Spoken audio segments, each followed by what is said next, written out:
Hello bachon, let's read the question and the question says which of the following single bond have lowest bond energy? Option A carbon carbon bond, option B nitrogen nitrogen single bond, option C hydrogen hydrogen single bond and option D oxygen oxygen single bond.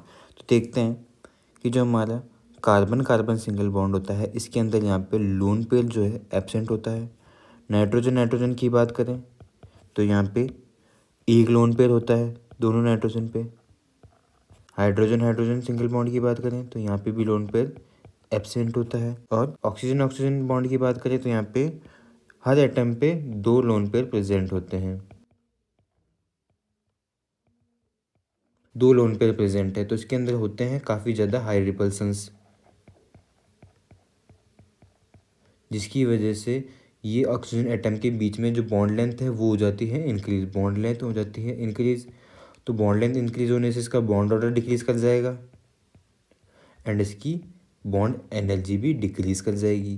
तो bond energy decrease करके मतलब इसको break करने के लिए हमें कम energy देनी पड़ेगी। सी की बात करते हैं हाइड्रोजन हाइड्रोजन, क्योंकि यहाँ पे लोन पेयर प्रेजेंट नहीं है तो रिपल्सन्स तो बिल्कुल नहीं आएंगे। ऊपर से इसकी साइज़ बहुत काफ़ी ज़्यादा स्मॉल होती है और इलेक्ट्रोनेगेटिविटी भी डिसेंट लेवल पे हाई होती है और साइज़ में स्मॉल होती है, जिसकी वजह से इसका जो बॉन्ड एनर्जी है या फिर कहें बॉन्ड ऑर्डर है वो काफ़ी ज़्यादा हाई हो जाता है, जिसकी वजह से बॉन्ड एनर्जी काफ़ी ज़्यादा हाई हो जाती है। मतलब इसको सबसे ज़्यादा एनर्जी देनी पड़ेगी to break this hydrogen hydrogen single bond. B की बात करते हैं नाइट्रोजन नाइट्रोजन सिंगल बॉन्ड में, तो यहाँ पे एक लोन पेयर प्रेजेंट है। इस लोन पेयर से इनके बीच में होंगे रिपल्सन और इसकी वजह से बॉन्ड हो जाएगा वीक, तो हमें इसे भी कम एनर्जी देनी पड़ेगी। पर ये ऑक्सीजन से तो फिर भी स्ट्रॉन्गर है, ऑक्सीजन में तो सबसे वीकर है यहाँ पे। कार्बन कार्बन सिंगल बॉन्ड की बात करते हैं तो हमें पता है कि कार्बन कार्बन के अंदर कैटाइनेशन की प्रॉपर्टी होती है, ये कार्बन कार्बन सिंगल बॉन्ड काफ़ी स्ट्रॉन्ग होते हैं, तो यहाँ पे जो है ज़्यादा एनर्जी देनी पड़ेगी in comparison to nitrogen and oxygen. तो सबसे जो वीक बॉन्ड है यहाँ पे वो होता है हमारा ऑक्सीजन ऑक्सीजन सिंगल बॉन्ड।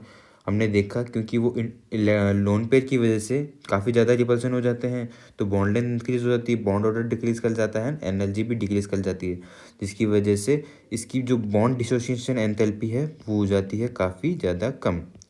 तो हमारा करेक्ट आंसर हो जाएगा option D oxygen oxygen single bond.